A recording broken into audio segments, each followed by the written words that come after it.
Sa bawat araw, ang aso'y kasama, tunay na katuwang.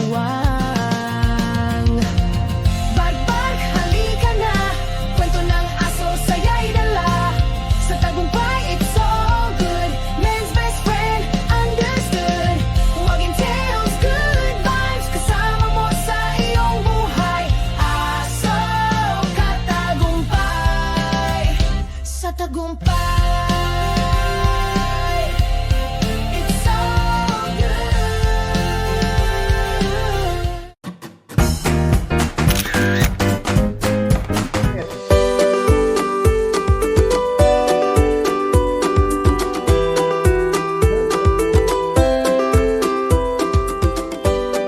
Hello! Gusto po kayo? It's Coach Shonel again, or Coach O. Isa po ako isang professional canine behaviorist. May experience po more than 20 years sa dog training and behavior modification. Okay, so ako po ay nagsulat ng mga libro na naglilipang aso, mag-aso ba ay bibiro, and dog-life balance. Nagsulat po ako ng mga materials na ganito sapagkat ang advocacy ko po ay matulungan ang Filipino community na mas maintindihan pa nila ang kanilang mga aso para magkaroon tayo ng better community. Alright, so in the past episodes, marami na po tayo pag-usapan. Last week, tinuruan po tayo ng ating guest trainer, si Arlene, saka si Aaron, kung paano turuan ng aso natin using the clicker ng downstay. Right? Also, in the earliest episodes natin, nag-usapan natin aggression sa aso, aggression sa tao. Pinag-usapan natin dito yung kahalagahan ng social exposure, ng socialization, yung paglabas ng ating aso regularly, ideally every day, at least 15 minutes a day, sapagkat ito ang solution sa madaming behavioral issues katulad ng excessive barking, aggression, at marami pang iba. Okay, pero for this episode, may pag-uusapan po tayo na maaaring hindi problema ng iba pero makakatulong po ito sa atin. Okay? So, ang topic po natin for today is about resource guarding.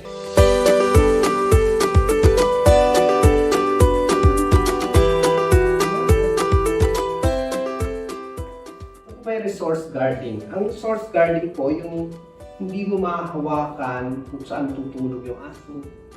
In fact, iba nga po, hawakan mo lang siya. Hindi mo pwedeng hawakan, may spot mo siya tutulog.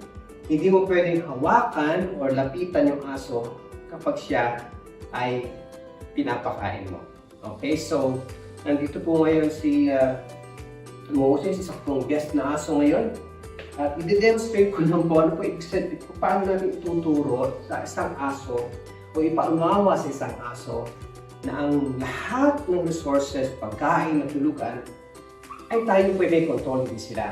Okay, sapagkat dyan po nagsisimula yung problema kapag na ang naging kinalikhan o kinasanay ng aso na pag nasa kanila yung pagkain, ay sa kanila na ito walang makagalaw kahit tayo na kanilang mga parents or sabi natin mga amo or amo nila. Okay? So, ito po yan. Okay, so, alright, I have here, sabi ko lang muna ito ating block. Okay? Kunwari si Moses po ay papakainin ko. Okay, kumain na siya eh. Okay, so, ito, 1 meal a day lamang. Pero kita niyo siya, I think ganito yung demonstration natin last week. Okay, so, hindi ko agad siya pinapakain.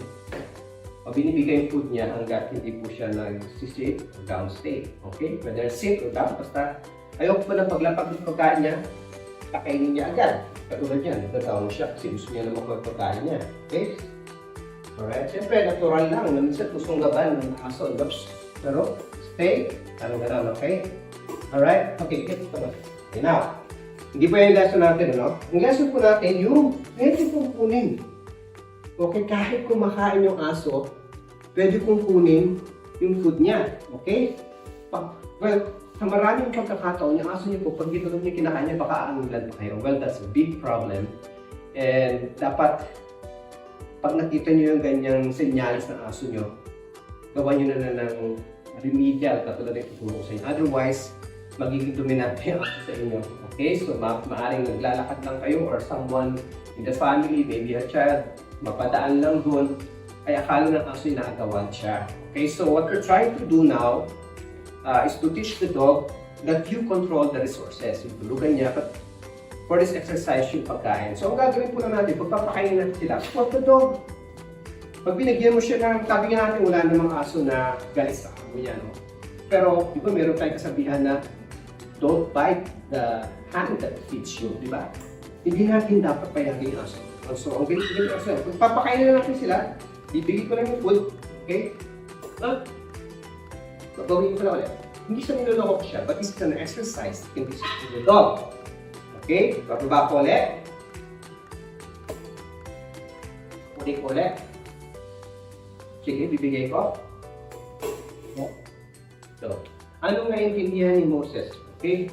Ang naiintindihan ko kasi sa isip niya na, wow, nasa control ko pala yung pagkain. Okay? Pag hindi natin yung ginawa, mangyayari yan. Pag akin na yung pagkain, akin. Wala na saying na ganun lahat ng aso. Sabi ko nga, kung may problema yung aso nyo on resource guarding, ito po yung exercise natin. Okay? Bigyan nyo yung food. Bigyan nyo yung food. Oh, tuloy nyo ulit. Okay? Siyempre, hindi nyo naman gagawin ito forever, no? So, feeding time nyo naman na. Siguro, let's do it maybe 15 times. And on the 15th time, ibigay nyo na, then you can eat the food. Okay? Pwede nyo na kainin. Alright? Pero pinapakita mo dito, hawak mo pa rin yung kahit yung bowl niya lamang, hindi yung pagkain niya. Okay? Tapos, nandiyan sa kasong umiyak, alam nyo, naiintindihan nyo yung pinapakain pa. Alright? Moses, one more. Okay? Up! Up! Up! Up! Up! Up! Up! Up! Up! Up! Up! Up! Okay? Stay. Okay? Oh. Galaw, ba? Okay po. Pero hawak ko pa niya ang kanyang mo. Okay, pinakain ko na siya. Okay, so, ilang beses natin gagawin ito exercise na to? Well, depende sa aso natin. Pag wala naman kayo nakikitang signs na ganito, pag ginawa ko siya, kung kumakain ng problema, then it's not an issue.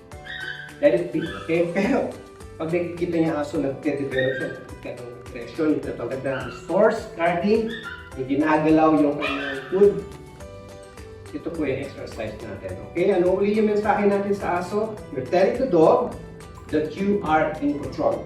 It's good that we love our dogs. Walang problema yan. Binibigyan natin ang aso natin. But we should set some boundaries. Okay? Kaya sa mga anak natin, sa family, di ba? We love our children, we care for them, we give everything for them, we sacrifice for them. Ganun din sa aso natin, but we set some boundaries. So ito po yan. Otherwise, magkakaroon po tayo ng problema. So, yun na po ang ating lesson today. I hope may natutunan kayo ngayon. Again, if you have some problems or behavior issues that you want us to discuss or address, please message us sa mga contact details na nandito. Again, maraming salamat po. This is Coach Onay, Coach with Moses. Maraming salamat and God bless you. Barbar, halika na. Kwento ng aso, saya'y dala. Sa tagumpay, it's so good. Man's best friend, understood. Wagging tails, good vibes. Kasama mo sa iyong buhay. Aso, katagumpay. Sa tagumpay, it's so good. Ako po si Doc Engineer Arnold Divina. At ako naman po si Aida Gonzalez and we are your hosts here on Tagumpay It's All Good. Dito sa channel ito, we bring you real stories, inspiring journeys, and good vibes na siguradong magpapalakas ng inyong umaga. Kaya naman, don't miss out. Follow and like us on Facebook. And don't forget to subscribe to our YouTube channel. Just search Tagumpay It's All Good. At syempre, share nyo na rin sa inyong pamilya, barkada at kapitbahay. Let's spread good news, good vibes, and God's goodness. Dahil sa Tagumpay, it's all good!